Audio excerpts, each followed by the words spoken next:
Hey everybody, it's Mark with the Principal's Message for our Edgemont newsletter for September 27th, 2023. All right, so we have just about finished the first month of school. It has gone by fast, but it has been a great start for us here. Right now, Edgemont is sitting at about 555 students, which is huge for this campus. I don't think Edgemont has ever seen that number of kids before. And we got a lot of new faces. Not only our sixth graders, which there's about 140 of them. We welcome you and your families, but we also have a ton of new kids coming in from other parts of the state, even the country, and even internationally. In many ways, Edgemont is becoming kind of an international setting here. So we welcome all of our new faces. We hope that you're finding Edgemont to be a great place for you and your education. All right, my goal with this newsletter, as always, is to try to give you a kind of a recap of what is going on at Edgemont right now. So there's this, but there's also the written piece, so you can listen to me or read or do both. Whatever you choose to do, we'll try to give a kind of a recap on everything that's going on. And there is quite a bit going on right now. So bear with us as we plow through all of this, because there's, as always, at the beginning of the year, there's a lot of stuff happening. First thing I want to point out, and we are required to get this information to you, so kids at the 6th and 8th grade levels will be taking the Healthy Youth Survey. And this comes to us from the state, and what they are trying to get at is to see what kids are doing right now to make healthy choices, and maybe what they're doing to not make healthy choices. And that drives some resources at the state level so that we can get help where it's needed, and to kind of get a trend on what kids are doing right now, not necessarily in school, but outside of school. And again, it's all around healthy choices. We do this every year. We took a break for a little bit because of COVID, but now we're getting back into that cycle. So it's nothing new, but we're getting back into the game. So 6th and 8th graders will be doing that on October 24th. More information in the newsletter. If you want to read a letter up on that, that's all there, or check the website. All right, next piece.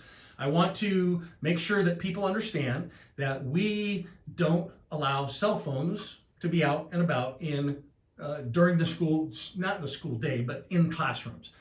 The reason for that is because they become a distraction. Kids pull those out, they look at them, they're not paying attention to the teacher or doing what they need to do in terms of the work in the class. So we ask that those are put away, which sometimes that causes a rub, because sometimes I know as parents, we need to make a quick phone call to our kids or send them a quick text message. Just know that if it's an emergency, we're here in the office, we'll take the message, or kids can wait between classes and get those messages then. Okay, so just please be aware. And again, it's all about keeping distractions down. All right, let's talk morning drop-off for a second, because morning drop-off at a school is always crazy. We get lots more people driving, and of course we still have buses. So if you're choosing not to put your child on a bus, we have a couple places to drop off. Our main drop-off area is our Hilltop lot, which is on the north end of our campus.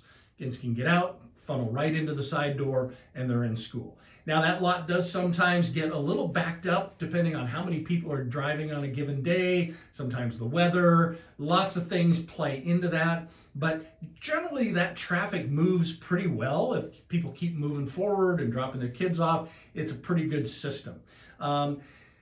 If you're finding that it gets too backed up for your taste, we do have an alternative drop-off site, and that is behind the school. We have a back parking lot that you can drive into and then wind your way through back to our courtyard and our back entrance to our cafeteria. You can find that lot off of 24th, which is directly across from our football field. That's a great alternative spot if you want to avoid a little congestion.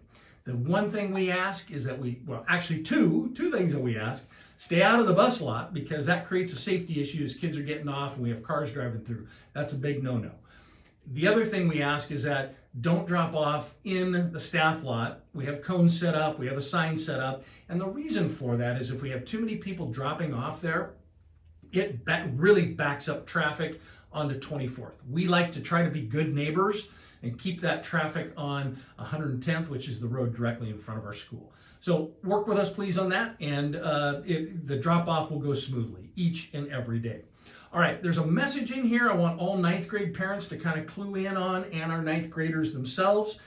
Right now, high school starts. Yep, for all ninth graders, we're fast and furious into the high school credits and gearing up toward graduation. Might seem like it's early, and that's, I know, a big thing, but yeah, we're starting right now. So I would love all of our ninth grade families to take a second and take a look at the message put in here by our on-time grad specialist. That's Mrs. Mazeral.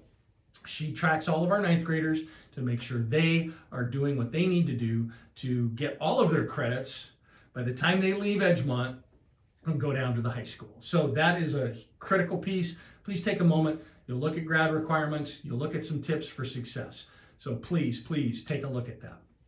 Hey, the other piece, we're selling house clothing. You want to get in on the action. We're selling those. Order form is in here. T-shirts, hoodies.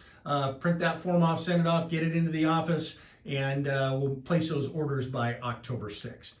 We're also doing some fall fundraising. It's our ASB, so that's our student body, and student body raises funds for their own activities here on campus, clubs, things like that, but it's also part of athletics. So if you would like to help contribute to that, we're going to run two fall fundraisers.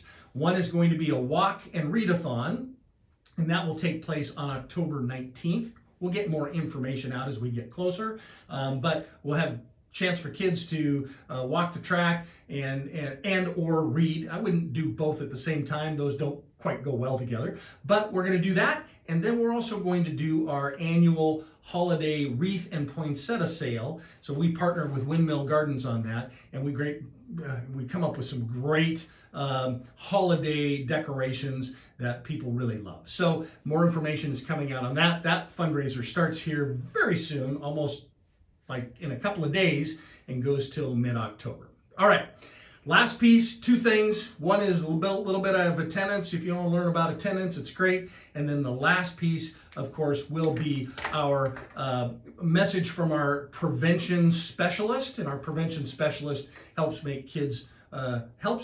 kids to make good choices around drug, alcohol, things like that, which this is a critical age for that. So that's a lot. Hope you hung in there for all of that. If not, hope you had a chance to read through all that. As always, it's a privilege to be principal here at Edgemont. This is a great place to be. Love all of our kids, and look forward to working with you as time goes on here. Thank you very much.